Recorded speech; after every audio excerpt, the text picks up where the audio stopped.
이제 벌써 3월이 되었습니다. 이제 슬슬 이제 옷차림도 가벼워지실 것 같은데, 제가 대학교 가면은 이제 꼭 해보고 싶었던 게 있었어요. 여기 우리 새내기들도 많이 있는데, 해보고 싶었던 것 중에 하나가 뭐냐면, 그 서울에 있는 여러 대학교 캠퍼스를 다 구경해 보는 겁니다. 그리고 거기에 있는 학생 식당에 가서 밥을 먹어보는 것이 제 소박한 소원 중에 하나였습니다. 참 많이 돌아다녔던 것 같아요. 날씨 좋아가지고 돌아다니기도 하고 친구들도 만나기도 하고, 그리고 좀 가보지 못했던 것들 중에 한 곳이 어디냐면 그 법원이었습니다. 이제 가서 그 재판을 좀 방청해보고 싶었어요. 여러분, 그 모든 재판을 다 방청할 수 있는 건 아니지만 그 볼 수 있는 재판도 있는 거 아십니까? 공개 재판이 있어요. 또 한번 들어가 봤습니다. 이제 굉장히 엄숙했어요. 잘못한 것도 없는데 괜히 이제 막 그 떨리기까지 했습니다. 대충 뒤에 앉아가지고 상황을 보니까 이제 누가 당사자인지를 알겠더라고요. 민사재판이었는데 당사자가 누구고 어떤 사안 때문에 대충 일어났는지를 이제 알겠더라고요. 보는 저도 이렇게 떨리는데 당사자들은 얼마나 간절하고 얼마나 떨릴까. 오래 보지는 못했습니다. 어떤 사연이 있기 때문에 여기까지 왔을까. 오늘 본문의 이야기의 공간적인 배경도 바로 법정입니다. 두 사람이 등장합니다. 한 사람은 과부고 또 한 사람은 재판장입니다. 여러분, 오늘과는 달리요, 옛날 예수님 시대에는 판사, 재판장이란 말이 없었어요. 직책이 없었습니다. 보통 유대인들 사이에서 문제가 생기면 어떻게 했냐면 일반적으로 장로들에게 갔습니다. 어르신들이 간 거예요. 자, 그러면 당시 재판장, 오늘 예수님이 재판장이라고 했으니까 이 재판장은 누구냐? 이제 로마 정부에 의해서 고용된 사람들입니다. 사형에 관련된 걸 빼놓고는 다 판결할 수 있었어요. 우리나라로 말하면 그 일제강점기에 이제 일본 정부에 의해서 고용된 판사들을 말합니다. 이 재판장들은 악명이 높았어요. 뇌물을 많이 받고 재판을 거래했습니다. 예수님도 그래서 이 재판장을 이렇게 소개하는데 2절 보시면 이렇게 나와요. 이르시되 어떤 도시에 하나님을 두려워하지 않고 사람을 무시하는 한 재판장이 있는데, 하나님을 두려워하지 않고 사람을 무시한다라고 나와요. 자, 여러분, 성경은 그 뭐라고 가르치나요? 하나님을 어떻게 하래요? 사랑하고 이웃을 어떻게 하래요? 사랑하라라고 가르치죠? 완전 반대인 사람인 거예요. 자, 이런 최악의 재판장에게 한 과부가 찾아갑니다. 과부라는 호칭에서 우리가 알 수 있듯이 이 사람에게는 성경인 이름이 따로 기록되어 있지 않아요. 돈도 없어요. 그래서 공평한 판결을 얻어낼 가능성이 거의 없습니다. 자, 이 과부가 그 재판장에게 자주 찾아가는 거예요. 찾아가서 뭐라고 말하냐면, 재판장님, 제 원한 좀 풀어주십시오라고 계속 이야기를 하는 겁니다. 자, 그런데 방금 이 재판장이 어떤 사람이라 그랬어요? 최악이라 그랬죠? 하나님을 두려워하지 않고 사람들을 무시하는, 자, 그런 이 과부의 부탁을 들어줄 리가 없죠. 들어줄 리가 없습니다. 여러분, 오늘도 그렇지만 그 법원이라는 곳, 그 재판장, 법정이라는 곳을 우리가 쉽게 왔다 갔다 할 수 있나요? 할 수 없습니다. 굉장히 어려워요. 그리고 그때는 더 어려웠습니다. 게다가 과부는 여자잖아요. 이제 이게 무슨 말이냐면 예수님의 있던 당시 유대 사회에서는 여성은 공적인 자리에 참여할 수가 없었어요. 다시 말해서 과부가 법정에 간다는 것 자체가 불가능한 일이라는 거예요. 그러니까 법적인 행위 능력이 없는 거예요. 법인격이 없는 겁니다. 자, 이 과부가 재판장을 찾아가요. 그런데도, 그리고 계속해서 말을 하는 겁니다. 자, 이 말은 무슨 말이냐면 이 과부에겐 진짜 없다는 거예요. 뭐가 없냐면 이 여인을 법적으로 도와줄 수 있는 남성이 아무도 없다는 겁니다. 자신을 위해서 법정에 나갈 수 있는 법률 대리인이 없다는 거예요. 이 여인은 그냥 보통 과부가 아니라 정말로 철저히 외로운 사람이라는 것을 의미를 해요. 그러니까 본인이 온갖 어려움을 무릅쓰고 이 재판장을 찾아간 겁니다. 얼마나 힘들었겠습니까? 그 과정이 얼마나 쉽지 않았겠어요. 이렇게까지 나아간 데는 이유가 있죠. 그 3절 말씀인데요. 같이 한번 읽어보겠습니다. 3절 말씀 시작. 그 도시에 풀어주소서 하되, 본문에는 이유가 나와요. 그 이유가 뭐예요? 원한. 좀 무섭죠. 뭔가 무시무시해 보이는데 이 원어를 살펴보면은 이게 뭐 복수해 주십시오 이런 말이 아닙니다. 원어적인 의미로 봤었을 때 저의 정당한 권리를 좀 찾아주십시오 이 말이에요. 그러니까 이 여인은 정당해요. 정당하기 때문에 억울한 거예요. 그래서 바른 재판을 좀 해주세요 이 말이에요. 근데 힘이 없어요. 약자예요. 자신을 도와줄 사람이 아무도 없어요. 아무도 없기 때문에 불의한 재판장에게라도 가서 사정을 하는 겁니다. 자, 그러면 이 재판장이 과부의 말을 들었을까요? 안 들었을까요? 자, 안 듣죠. 그래야 나쁜 재판장이죠. 문제가 생깁니다. 이 여인이 한번 거절을 하니까 알겠어요 라고 풀이 주고서 간 게 아니에요. 다음날 또 찾아와요. 저 좀 도와주세요. 그 다음날 또 찾아와요. 계속해서 찾아가는 거예요. 그 내용이 5절 말씀에 있는데, 이 과부가 나를 번거롭게 하니 내가 그 원한을 풀어주리라. 그렇지 않으면 늘 와서 나를 괴롭게 하리라 하였느니라. 이 과부가 자기를 번거롭게 한대요. 번거롭게 하다는 말은 그냥 귀찮게 하다는 말이 아닙니다. 여러분 혹시 그 UFC 같은 종합 격투기 보신 적 있으십니까? 거기 보면은 이제 두 사람이 이제 얽히고 설켜서 싸우다가 한 사람이 한 사람을 깔고 이제 막 주먹 세례를 얼굴에 퍼부을 때가 있어요. 이제 이걸 파운딩이라고 보통 하던데, 귀찮게 하다라는 말을 원어로 보면은 이 말입니다. 눈 밑을 여기 있죠. 여기 맞으면 아파요, 안 아파요? 아프죠? 여기를 계속 때리는 걸 말해요. 이게 귀찮게 하다의 원래 의미예요. 자, 여기 계속 맞으면 아프고, 자, 눈 밑이라는 특징이 여기가 맞으면 어떻게 되나요? 색깔이? 맞아요. 파랗게 바뀝니다. 이 맞은 사람의 직업이 뭐예요? 재판장이죠. 재판장 눈밑이 파라면 어떨까요? 이슈가 되겠죠. 시끄러워지겠죠.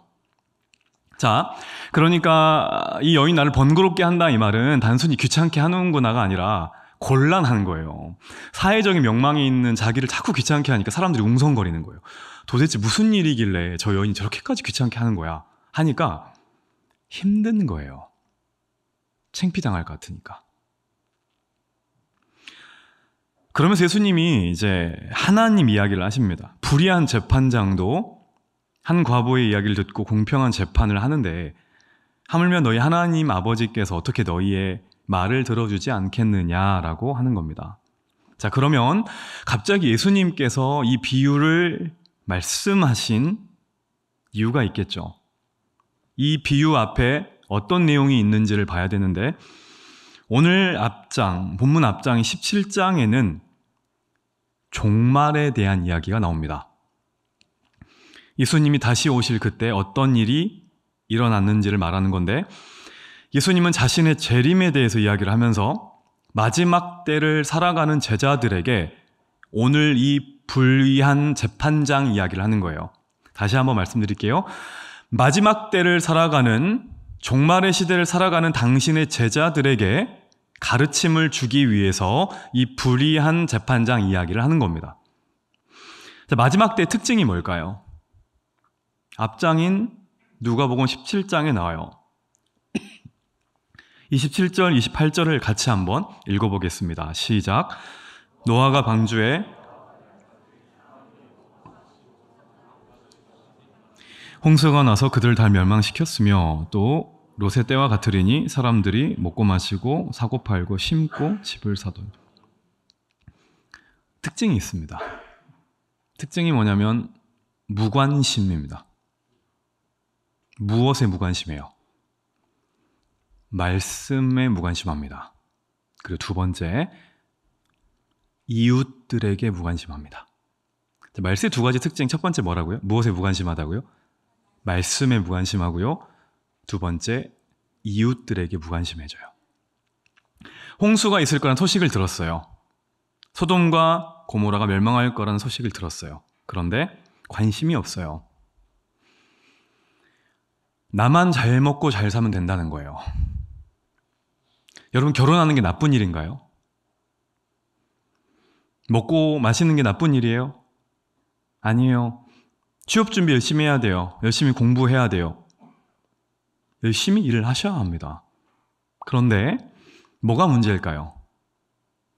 먹고 마시는 것이 목적이 되었기 때문에 그래요. 하나님과의 만남에는 관심이 없어요. 먹고 마시기 위해서 내 이웃들이 죽어나가도 관심이 없는 게 문제라고요. 먹고 마시기 위해서 말씀을 외면하고 이웃들의 고통을 외면하는 것이 문제라는 겁니다. 내 돈, 내 직장, 내 경력, 내 관계, 이것이 중요해지는 게 말세예요. 오늘 본문에 나온 재판장이 딱 그렇잖아요. 불의한 재판장의 가장 큰 특징을 한 단어로 말하면 이겁니다. 나입니다, 나. 이 재판장이 어떤 사람이라 그랬나요? 하나님을 무서워하지 않고 사람들을 무시하는. 자, 이 재판장이 과부의 부탁을 들어준 것도 과부가 정당해서 그런 게 아니죠. 누구에게 피해 갈까 봐 그런 거예요. 나에게 피해 갈까 봐 해준 거예요. 모든 것의 기준이 나예요. 내 인생은 내 것이기 때문에 그래요. 내가 가장 성공해야 돼요. 내가 일단 잘 먹고 잘 살아야 되기 때문에 그래요. 내 계획이 먼저여야 되고 내 감정이 상대방의 감정보다 먼저여야 해요. 그게 이 시대의 특징입니다. 빠져있는 게 뭐예요? 두 가지. 하나님과 이웃이에요. 하나님이 사랑하라고 말했던 두 가지 대상이 빠져 있습니다. 지금 예수님의 말씀은 이거예요. 예수님은 자기가 이 땅에 다시 오신다고 우리에게 말씀하셨어요. 그러면서 그 마지막의 때가 어떤지를 말하는 겁니다. 그 마지막의 때의 특징은 바로 재판장의 모습일 거다라는 거예요. 하나님을 사랑하지 않고 이웃을 사랑하지 않는, 말씀에 관심이 없고 내 주변에 사람들에게 관심이 없는, 전부 무엇에만 집중해 있어요? 내 만족, 내 감정, 내 이성, 내 계획. 이것이 전부인 시대예요. 그 시대를 배경으로 오늘 본문이 나온 겁니다. 자, 그러면 중요한 게 이거죠. 이 불의한 재판장이 판을 치는 이 시대 가운데 도대체 그러면 하나님의 자녀들은 어떻게 살아야 한다는 건가? 그 답이 1절에 있습니다. 다 같이 1절 말씀 읽어보겠습니다. 시작. 예수께서 그들에게 비유로 말씀하여. 우리가 해야 될 게 두 가지 나와요. 첫 번째 뭐예요? 항상 기도하라. 두 번째, 낙심하지 말아라. 노아 시대, 롯의 시대와 같은 이 시대에 우리가 기억해야 될 건 두 가지입니다. 기도와 낙심하지 않는 거예요. 자, 뭐에 더 방점이 찍힌 것 같아요, 느낌이? 기도해요, 낙심하지 말라는 거예요. 낙심하지 말라는 겁니다. 여러분, 낙심이 뭐예요? 포기하는 거예요. 지쳐버리는 거예요. 낙심도 기도하는 사람이 낙심하는 겁니다. 여러분, 기도할 때 있어서 가장 필요한 게 뭐냐면 인내입니다. 인내. 우리가 기도하면은 여러분 어떤가요? 대부분 기도응답이 바로 오던가요? 대부분 그렇진 않죠. 가끔씩 바로 오는 것도 있는데 대부분 즉각 오진 않아요. 시간이 필요해요. 기도응답을 받기까지는. 시간이 필요하다는 말은 인내가 필요하다는 겁니다. 하나님은 구하면 주신다고 했어요.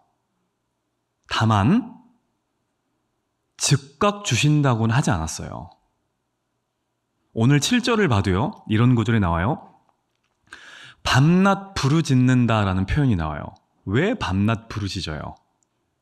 기도 응답이 바로 오는 것처럼 느껴지지 않으니까. 그래서 밤낮 부르짖는 거잖아요. 기도 응답이 바로 오면 우리가 밤에 기도할까요? 깨어있을 때 기도하지. 새벽에 기도할까요? 여러분, 오늘 본문에 나오는 과부가 우리 모습 같지 않습니까? 어떤 점에서 그러냐면 우리는 억울할 때가 많아요.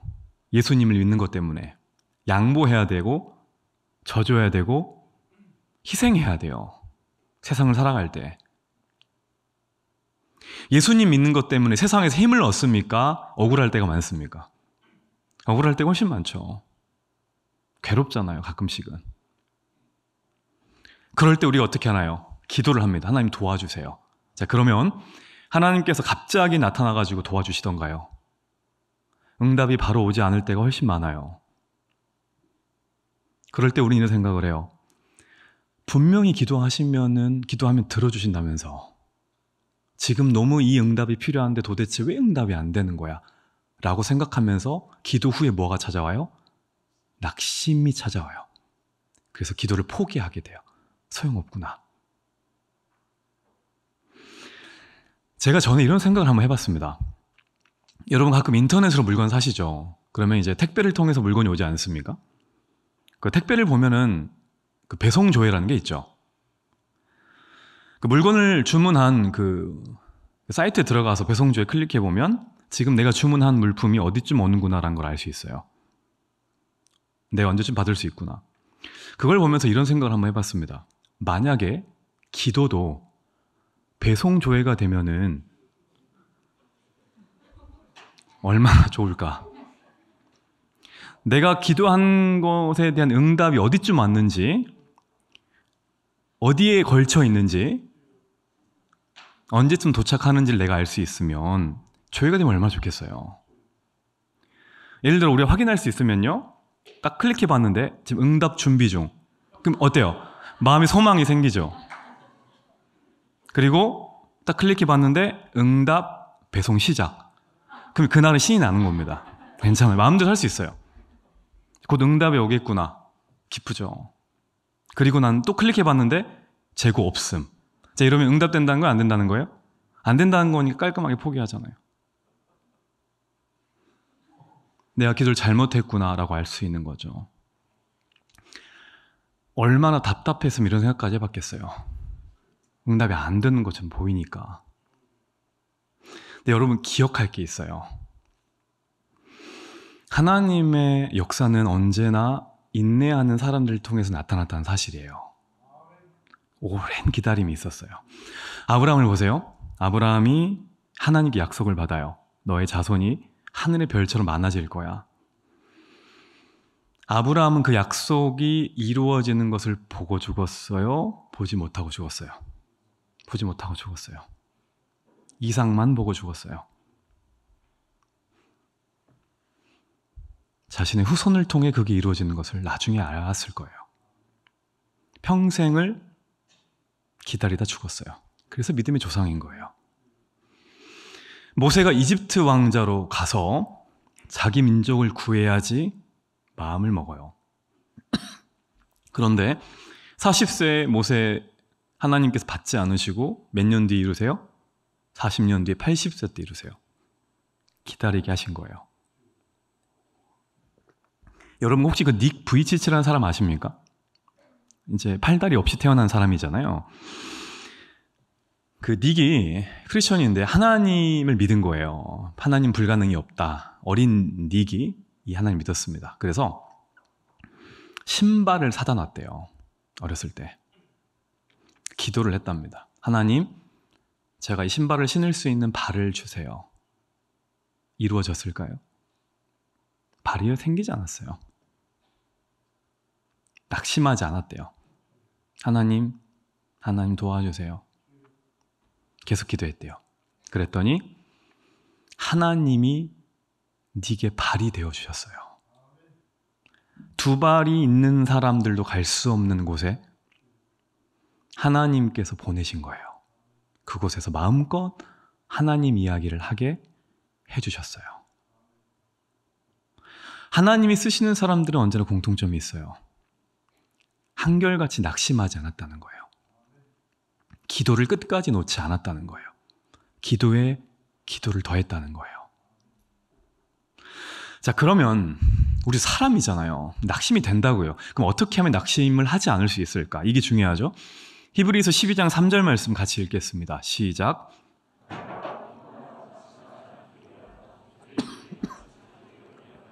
이를 참으신 이를 생각하라.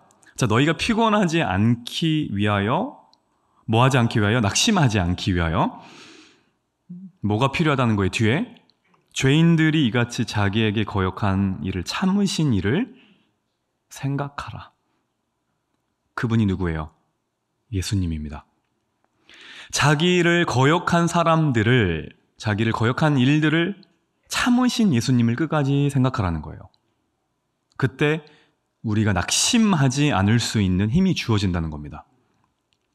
여러분 보세요. 우리가 쉽게 낙심하는 이유가 뭐예요?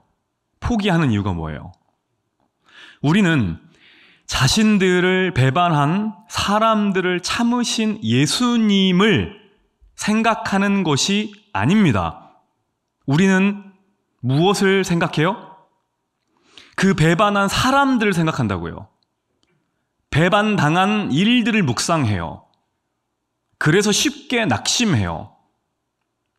성경은 분명히 말해요. 우리 삶 가운데 고통과 문제를 묵상하지 말고 그것을 이겨내신 예수님을 묵상하라고 하는 겁니다. 완전히 다른 거예요. 같은 사건이지만 다른 거라고요. 제가 올해 딱 40이 되었습니다. 만 나이로요. 어느 순간이 되다 보니까 어느 순간에 누군가의 남편이 되어 있고 누군가의 아빠가 되어 있었어요. 어르신들은 이런 느낌이 어떤 건지 알 것 같아요. 여러분, 한 집안의 가장이 되고 나서 가장 힘든 게 뭔지 아세요?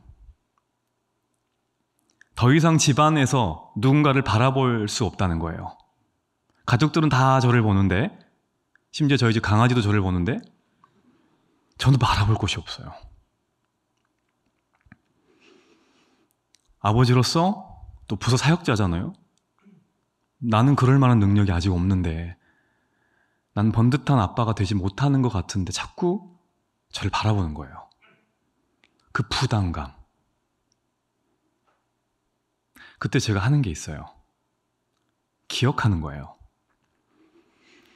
내가 여전히 바라볼 대상이 있다는 것을 기억하는 겁니다. 저뿐 아니에요. 저와 여러분들 모두 바라볼 대상이 있어요. 그게 누구예요? 예수님이에요. 우리 주님이에요. 우리 주님을 생각하면 돼요. 회사에서 외로울 때, 진로 문제 때문에 너무나 답답할 때, 책임감 때문에 어깨가 무거울 때, 내가 바라볼 사람이 없을 때, 연락하고 싶어도 연락할 대상이 없을 때 우리 주님을 바라보시면 됩니다.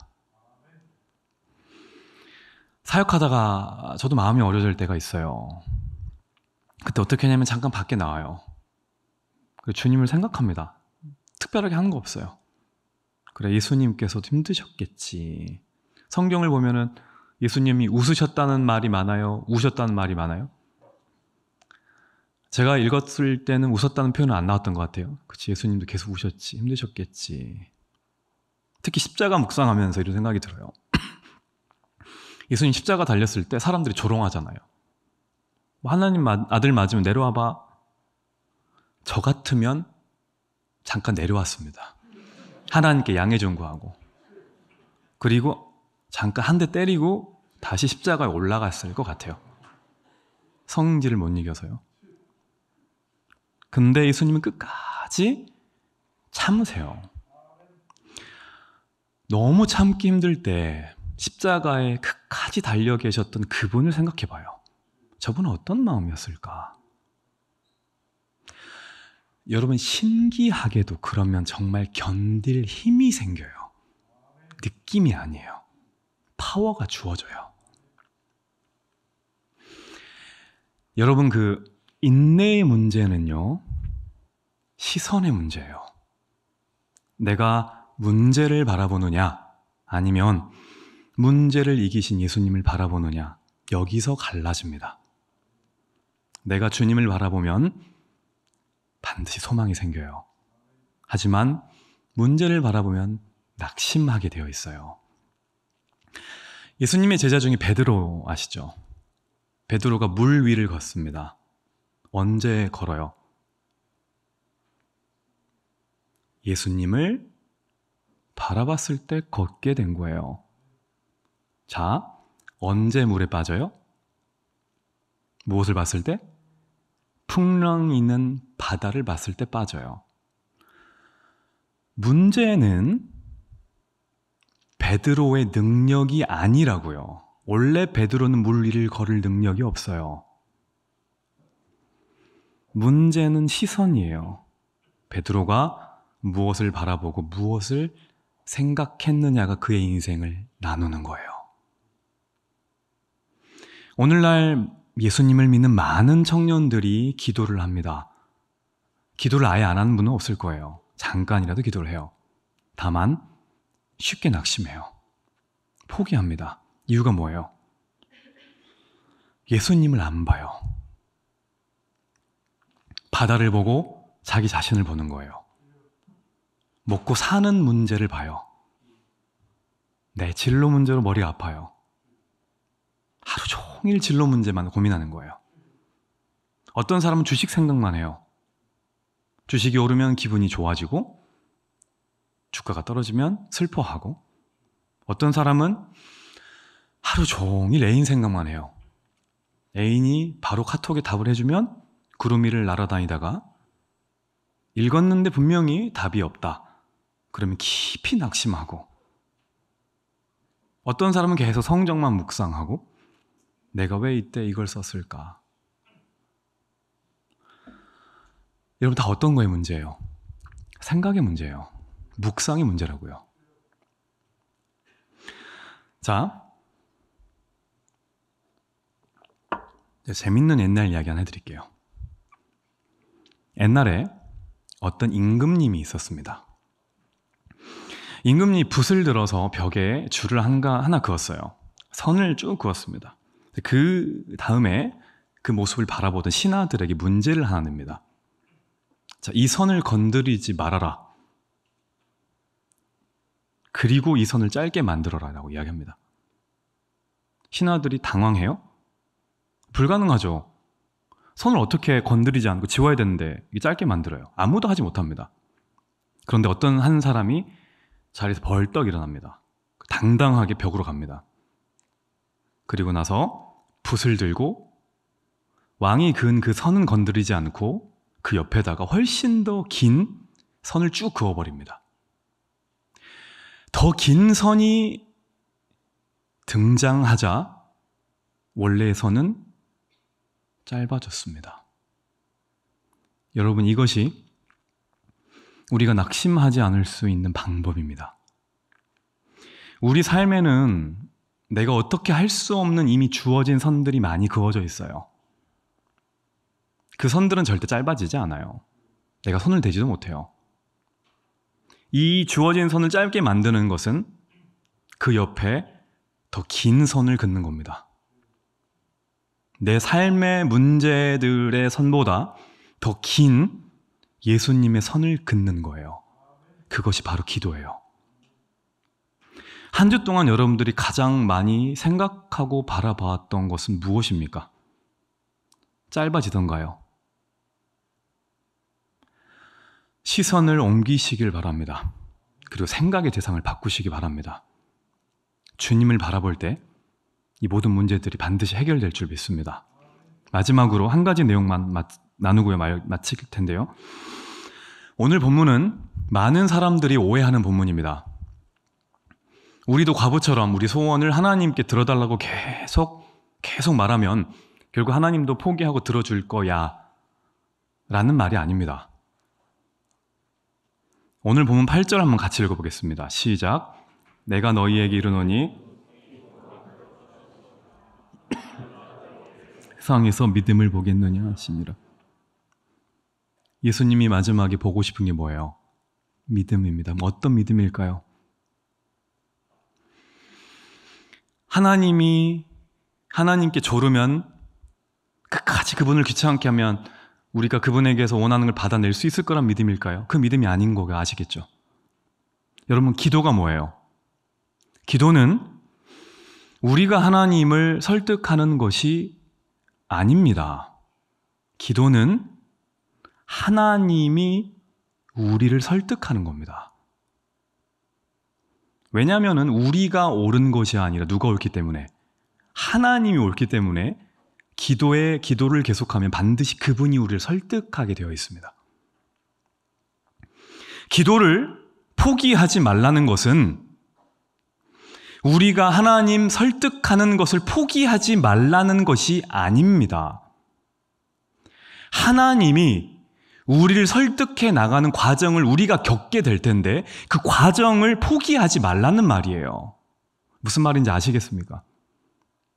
우리가 하나님을 설득하는 것을 계속해서 하라는 말이 아니라 전능하신 하나님께 설득당하는 것을 계속 하라는 말이에요. 이게 우리 주님이 말세에 보고 싶은 믿음인 겁니다. 그분은 내가 원하는 것을 반드시 이루어 주실 거야 라는 믿음이 아니라 나는 이해되지 않지만 나의 욕망과 계획을 내려놓고 하나님께 끝까지 그분의 오르심을 신뢰하며 따라갈 수 있는 믿음이 과연 너희들에게 있느냐? 설득하는 믿음이 아니라 설득당하는 믿음이 너에게 있느냐 이겁니다. 그래서 여러분, 이 하나님께 설득당하는 기도를 멈추시면 안 됩니다. 끝까지 기도를 계속하십시오. 예수님을 바라보십시오. 그럴 때 모든 문제보다 훨씬 큰 예수님의 긴 흔적이 우리 삶에도 반드시 새겨질 줄 믿습니다.